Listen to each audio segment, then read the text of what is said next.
एक राधेश्याम नामक युवक था। स्वभाव का बड़ा ही शांत एवं सुविचारों वाला व्यक्ति था। उसका छोटा सा परिवार था जिसमें उसके माता पिता, पत्नी एवं 2 बच्चे थे। सभी से वो बेहद प्यार करता था।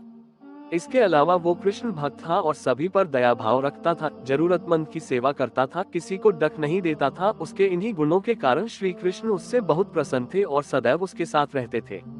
और राधेश्याम अपने कृष्ण को देख भी सकता था और बातें भी करता था। इसके बावजूद उसने कभी ईश्वर से कुछ नहीं मांगा। वह बहुत खुश रहता था क्योंकि ईश्वर हमेशा उसके साथ रहते थे, उसे मार्गदर्शन देते थे। राधेश्याम भी कृष्ण को अपने मित्र की तरह ही पुकारता था और उनसे अपने विचारों को बांटता था। एक दिन राधेश्याम के पिता की तबीयत अचानक खराब हो गई। उन्हें अस्पताल में भर्ती किया गया। उसने सभी डॉक्टर्स के हाथ जोड़े, अपने पिता को बचाने की मिन्नतें की, लेकिन सभी ने उससे कहा कि वो ज्यादा उम्मीद नहीं दे सकते और सभी ने उससे भगवान पर भरोसा रखने को कहा। तभी राधेश्याम को कृष्ण का ख्याल आया और उसने अपने कृष्ण को पुकारा। कृष्ण दौड़े चले आए। राधेश्याम ने कहा, मित्र, तुम तो भगवान हो, मेरे पिता को बचा लो। कृष्ण ने कहा, मित्र, ये मेरे हाथों में नहीं है, अगर मृत्यु का समय होगा तो होना तय है। इस पर राधेश्याम नाराज हो गया और कृष्ण से लड़ने लगा। गुस्से में उन्हें कोसने लगा। भगवान ने भी उसे बहुत समझाया पर उसने एक ना सुनी।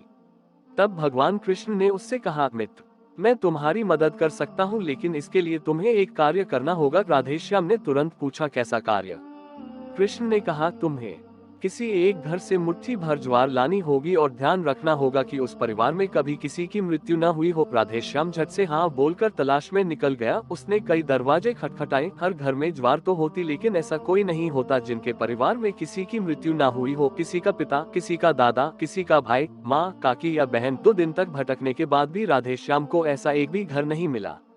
तब उसे इस बात का एहसास हुआ कि मृत्यु एक अटल सत्य है, इसका सामना सभी को करना होता है, इससे कोई नहीं भाग सकता। और वो अपने व्यवहार के लिए कृष्ण से क्षमा मांगता है और निर्णय लेता है जब तक उसके पिता जीवित हैं उनकी सेवा करेगा। थोड़े दिनों बाद राधेश्याम के पिता स्वर्ग सिधार जाते हैं। उसे डक तो होता है, लेकिन ईश्वर की दी उस सीख के कारण उसका मन शांत रहता है। दोस्तों, इसी प्रकार हम सभी को इस सच को स्वीकार करना चाहिए कि मृत्यु एक अटल सत्य है। उसे नकारना मूर्खता है। डक होता है, लेकिन उसमें फंस जाना गलत है, क्योंकि केवल आप ही उस डक से पीड़ित नहीं है, अपितु संपूर्ण मानव जाति उस डक से रूबरू होती ही है। ऐसे सच को स्वीकार कर आगे बढ़ना ही जीवन है।